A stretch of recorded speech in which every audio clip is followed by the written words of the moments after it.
Now we will see the question number 5. Is it possible to have a regular polygon with measures of each exterior angle as 22 degree? So since the sum of all the exterior angles of a regular polygon is 360 degree, as we know, so which is not divisible by 22.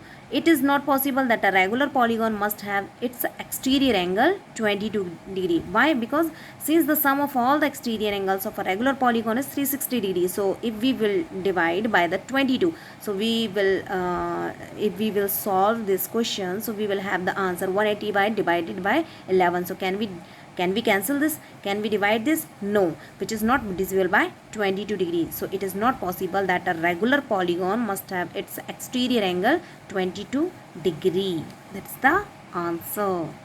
And now we will see the question number 5b. Can it be an interior angle of a regular polygon, and why?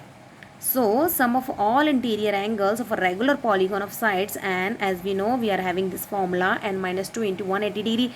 So measures of each interior angle is equal to n minus 2 into 180 degree divided by n. This is the formula.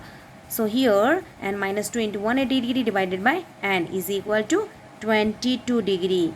In this question, can it be an interior angle of a regular polygon, and why?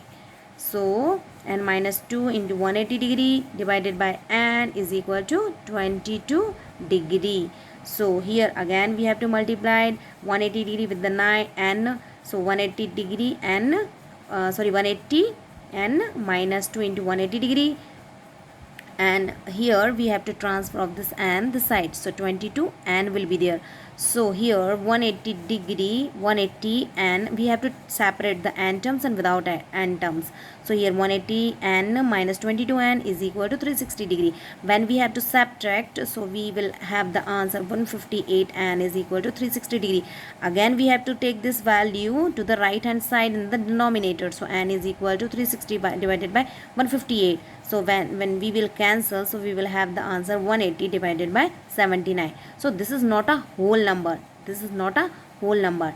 Since number of sides cannot be in fractions, is it not possible for a regular polygon to have its interior angle 22 degree? So your question says, can it be an interior angle of a regular polygon, and why? So answer will be, since number of sides cannot be in fractions, it is not possible for a regular polygon to have its interior angle is equal to 22 degree. Now you are having the question number 6. What is the minimum interior angle possible for a regular polygon, and why? So we are having answer. We are having this solution. Sum of all interior angles of a regular polygon of side n equal to n minus 2 into 180 degree. So that is the formula. Sum of all interior angles of a regular polygon of side. So we are having n is equal to n minus 2 into 180 degree. The measures of each interior angle, again we are having same formula, n minus 2 into 180 degree divided by n. For minimum possible interior angle, n minus 2 into 180 degree divided by n is greater than 0. So answer will be n is greater than 2. The minimum measures the angle of an equilateral triangle, n is equal to 3 is equal to 60 degree. So that is the answer.